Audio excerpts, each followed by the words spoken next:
Sir आज RSS की जो मीटिंग यहाँ पे आप लोगों ने रखा था, तो क्या उसमें चर्चा की गई, किस विषय बिंदु पे बात हुई और क्या हिंदुत्व की को जोड़ने की बात की गई, क्या की गई आज थोड़ा बताएंगे? देखिए, ऐसी कोई बात नहीं है।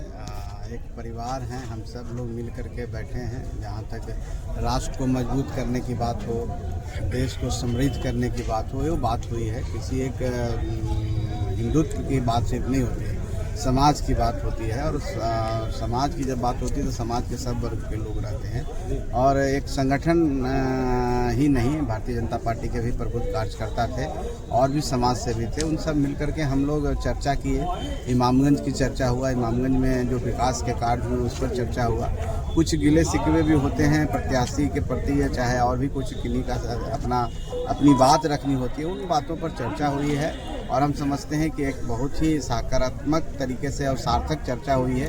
और इस चर्चा से जो भी तथ्य निकल के आया है वो इमामगंज के लिए और हम सब के लिए, और ख़ास करके हम एक कैंडिडेट जो यहाँ से दीपा मांझी है उनके लिए भी एक सबक है, प्रेरणा है। और उस पर वो चलेंगी तो आने वाला समय में और भी मजबूत होंगी और भी लोकप्रिय होंगी और इमामगंज का विकास होगा। इस बार ऋतुप्रिया चौधरी को टिकट मिला है सर, तो क्या कांटे का मुकाबला होगा? देखिए, मैं किसी व्यक्ति और किसी कैंडिडेट के ऊपर मैं कोई टिप्पणी नहीं करना चाहता हूँ। चुनाव होता है, चुनाव में हर पक्ष विपक्ष होते हैं और कैंडिडेट कोई भी हो सकते हैं, नाम कोई भी हो सकता है, उससे कोई मैटर नहीं होता है। मैटर है कि आपने क्या जनता को कितना विश्वास, आपने जनता का विश्वास को जीता है, जनता का आशीर्वाद किसके साथ है, आपने क्या काम किया है। अगर अपनी बात सिर्फ करेंगे तो कोई दूसरे की बात मैं नहीं करना चाहता हूँ। जो लोग आएंगे, बहुत सारे कैंडिडेट आएंगे। हम समझते हैं कि इमामगंज विधानसभा में पिछली बार 9 या 10 कैंडिडेट लड़े थे, इस बार भी रहेंगे। सबका अपनी अपनी बात होती है, सबको अपनी बात करने का ही लोकतंत्र में अधिकार है। हम अपनी बात सिर्फ इतना ही कहते हैं कि हमने जो 9 महीने 10 महीने में जो काम किया है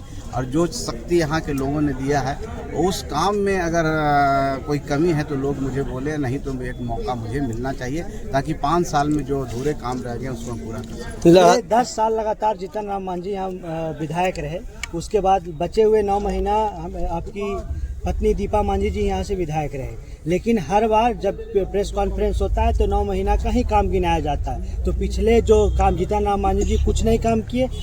ऐसा देखिए, आप ये भ्रम फैला रहे हैं, अब पता नहीं क्यों ऐसा बात कर रहे हैं। हम अपनी बात कह रहे हैं। जब कार्यकाल दीपा मांझी का था, उनका कार्यकाल, उनके कार्यकाल में भी बहुत सारे काम हुए हैं, यहाँ पर अभी गिनाने का नहीं है। लेकिन इतना ही हम कहें कि हमको जनता ने जो ताकत दिया है, उस ताकत में हमने बहुत सारे काम किए, कोशिश किया हमने। हम ये नहीं कह रहे हैं कि सारे काम हमने कर दिया, लेकिन और भी मौका मिलेगा। एनडीए की सरकार है, आपको पता है, डबल इंजन की सरकार है। किस तरह से कार्य किए जा रहे हैं आपको नज़र भी आ रहा होगा। कितने पुल पुलिया बने हैं, किस तरह से बिजली की उपलब्धता है और किस तरह से एक माहौल बनाया गया है कि उद्योग धंधे यहाँ खुलेंगे और भी रोज़गार का अवसर सुनिश्चित होगा। डिग्री कॉलेज यहाँ पर बन रहा है। तो आने वाला समय में अगर एनडीए की सरकार यहाँ बनती है और एनडीए के यहाँ प्रतिनिधि जिन जाते हैं तो निश्चित तौर पर इमामगंज में जो काम अधूरे पर हैं वो पूरा होगा। और इसी का हम जनता से आशीर्वाद लेना चाहते हैं कि एक 5 साल का और मौका दीजिए, हम निश्चित सारे काम करेंगे। 6 सीट ही आपको मिला सर, उससे आप कुछ नाखुश हैं क्या? क्योंकि चर्चा हो रही है कि ज़्यादा सीट मिलनी चाहिए थी, क्योंकि एक सर्टिफाइड पार्टी बनने के लिए कुछ ज़्यादा जो है वोटों की आवश्यकता है। देखिए, 6 सीट 8 सीट का मामला नहीं, विचारधारा का मामला। अगर हम किसी के साथ विचारधारा के साथ जुड़े हुए हैं तो हम ये देख करके नहीं कहीं चले जाएंगे कि हमको कम मिला ज़्यादा मिला। हम मजबूती के साथ हैं और विचारधारा से कभी अलग होने वाले लोग नहीं। हम जानते हैं कि एनडीए ही विकास की विचारधारा है, गरीबों की विचारधारा है और हम काम करते हैं और काम जो बोलते हैं वो कर देते हैं। ऐसा नहीं कि हम वादे कर देते हैं मुंगेरी लाल के हसीन सपने कि हम आएंगे तो करेंगे। हमने दिया, हमने 125 यूनिट बिजली फ्री किया, हमने अपने दिव्यांग भाई बहनों के लिए, वृद्ध जनों के लिए, हमारी विधवा बहनों के लिए, सबके लिए हमने पेंशन की जो राशि होती है, सामाजिक सुरक्षा, जिसको 700 रुपये बढ़ाने का काम किया। ऐसे बहुत सारे काम हुए हैं। समाज के कोई वर्ग को उठा लीजिए आप पत्रकार भाई हैं, उनके लिए भी काम हुआ है, उनका भी पेंशन बढ़ा है। तो कोई भी यहाँ पर महिलाओं के लिए कितना काम, क्रांतिकारी काम हुए हैं, जो गिनाने लगेंगे तो घंटों हो जाएगा। तो आप भी कहेंगे कि नहीं। आखिरी सवाल सर, इमामगंज की जनता को क्या संदेश देना चाह रहे हैं? इमामगंज की जनता जिस तरह से एकजुट है, सामाजिक सौहार्द बना रहे, विकास प्रिय जनता है, विकास को इसी तरह से पसंद करे और विकास करने वाले को यहाँ से वोट दे करके अपना विश्वास आशीर्वाद के रूप में दे, ताकि इमामगंज में जो विकास की रफ्तार पर ही है और जो बिहार में पूरी रफ्तार है, विकास की वो चालू रहे, उसमें कोई रुकावट नहीं। विपक्ष लोग कह रहे सर कि सिर्फ शिलान्यास हो रहा है और काम नहीं हो रहा, उद्घाटन होना चाहिए तो शिलान्यास। अब क्या कहें, किसी को कुछ कहने की आज़ादी है, अब किसी को कुछ नज़र ही नहीं आता है तो उस पर हम क्या टिप्पणी करेंगे।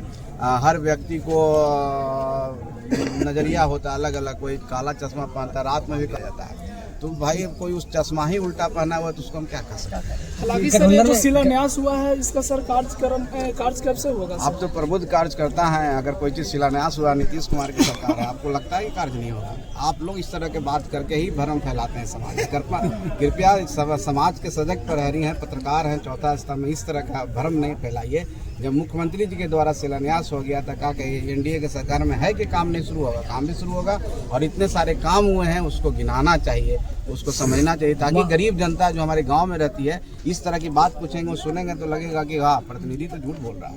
कृपया करके इस तरह की बात नहीं करें। महागठबंधन में खींचातानी की बंटवारा हुई है, क्या कुछ लग रहा है सर, किस तरह से एनडीए पूरे विधानसभा चुनाव में किस तरह जीत? देखिए, एनडीए काम के बल पर वोट मांग रही है, अपनी मजदूरी मांग रही है। हमारे पास नेता हैं, आदरणीय नीतीश कुमार हैं, और देश में हम यशस्वी प्रधानमंत्री आदरणीय नरेंद्र मोदी जी हैं, और यहाँ भी हमारे गठबंधन में जीतन राम मांझी जी हैं, चिराग पासवान जी, उपेंद्र कुशवाहा जी हैं, और सब विकास पसंद हैं, और उनके सब एक तरह से कहिए कि एक ऐसी जोड़ी है, डबल इंजन की सरकार है, तो हम काम करने में विश्वास रखते हैं। बाकी कहाँ पर उठा पटक हो रहा है, क्या कर नहीं, पिछले एनडीए बना था, वो एनडी गठबंधन जिसको हम लोग कहते हैं, कैसे बिखर गया था। अभी भी आप देखेंगे झारखंड मुक्ति मोर्चा अलग हो चुकी है।